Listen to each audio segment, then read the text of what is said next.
नमस्कार सभी केंद्रीय कर्मचारी, राज्य कर्मचारी और पेंशन भोगियों के आपके अपने भरोसेमंद YouTube channel government employees times के फ्रेश वीडियो में एक बार फिर से हार्दिक स्वागत है। देश भर के 1 करोड़ से ज़्यादा केंद्रीय कर्मचारियों और पेंशनर्स के लिए आज की 5 धमाकेदार बड़ी खबर निकल के सामने आ रही है, जिसमें बात करने वाले हैं केंद्रीय कर्मचारियों और पेंशनर्स को मिलेगी 3% डीए और डीआर की सौगात।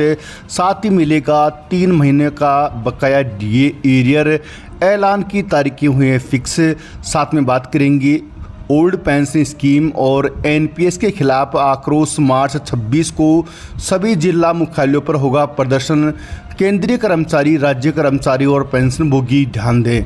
साथ ही बात करेंगे कर्मचारियों और पेंशनर्स की खुशखबरी, मिलेगा स्पेशल बोनस का लाभ, खाते में आएगी इतनी राशि। इस बार पेंशनर्स को भी मिल सकता है दिवाली का बोनस। साथ ही बात करेंगे 8वां वेतन आयोग न्यूनतम वेतन फिटमेंट फैक्टर बढ़ोतरी पर। यदि जानकारी पसंद आई तो वीडियो को लाइक कीजिएगा। चैनल पर पहली बार आए हैं तो प्लीज़ चैनल को सब्सक्राइब कीजिएगा, क्योंकि आपसे जुड़े तमाम तरह के महत्वपूर्ण आदेश, वीडियो और इन्फॉर्मेशन हम यहाँ पर लाते रहते हैं। देश के 1 करोड़ से अधिक केंद्रीय कर्मचारियों और पेंशनर्स के लिए खुशखबरी है। जल्द सैलरी और पेंशन में वृद्धि देखने को मिल सकती है। ताज़ा मीडिया रिपोर्ट्स के मुताबिक दुर्गा पूजा दशहरे से पहले केंद्र की मोदी सरकार डीए डीआर की दरों में संशोधन करने जा रही है। संभावना है कि 25 सितंबर को या फिर 2 अक्टूबर को होने वाली कैबिनेट की मीटिंग में वित्त मंत्रालय के डीए के प्रस्ताव को रखा जा सकता है। अब तक के एआईसीपीआई इंडेक्स के 6 माही आंकड़ों पर गौर करें तो डीए में 3% की बढ़ोतरी हो सकती है, जिसके बाद डीए 50% से बढ़कर 53% हो जाएगा। चूँकि डीए जुलाई 2024 से बढ़ाया जाना है, ऐसे में जुलाई, अगस्त और सितंबर का भी एरियर दिया जा सकता है।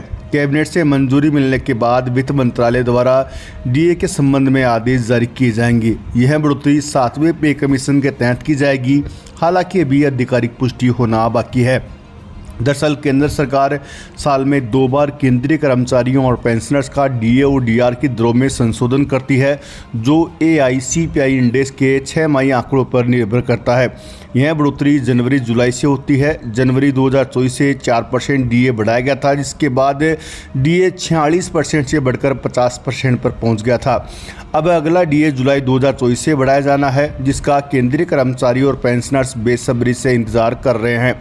जनवरी से जून 2024 तक के एआईसीपीआई इंडेक्स के अंक 141.5 पर पहुंचने के बाद अनुमान लगाया जा रहा है कि मोदी सरकार 7वें वेतन आयोग के तहत 3 से 4% डीए फिर बढ़ा सकती है। चूँकि जून 2024 तक कुल डीए का स्कोर 53.36% पहुँचा है, लेकिन दशमलव काउंट नहीं होता, इसलिए 53% ही तय होगा।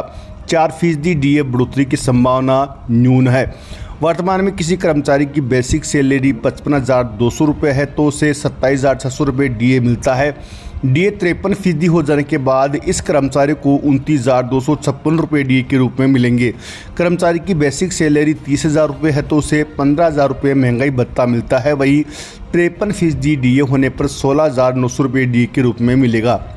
वहीं किसी पेंशनधारक की बेसिक पेंशन 25,000 रुपये है तो 50% डीआर के हिसाब से उसे 12,500 रुपये डीआर मिलता है। डीआर 53% हो जाने पर 13,250 रुपये डीआर के तौर पे मिलेंगे।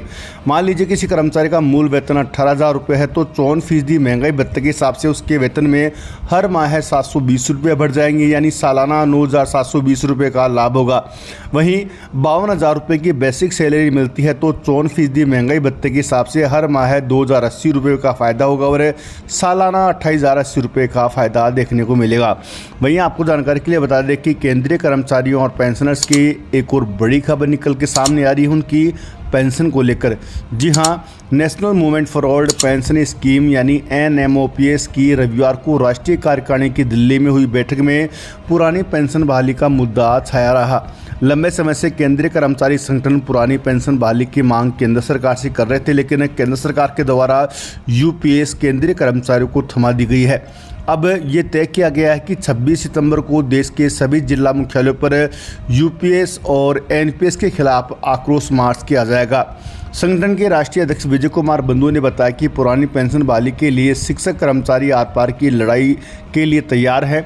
इसी क्रम में 15 दिसंबर को दिल्ली में राष्ट्रीय अधिवेशन आयोजित किया जाएगा। राष्ट्रीय अधिवेशन में नए साल के कार्यक्रमों की रूपरेखा तय की जाएगी।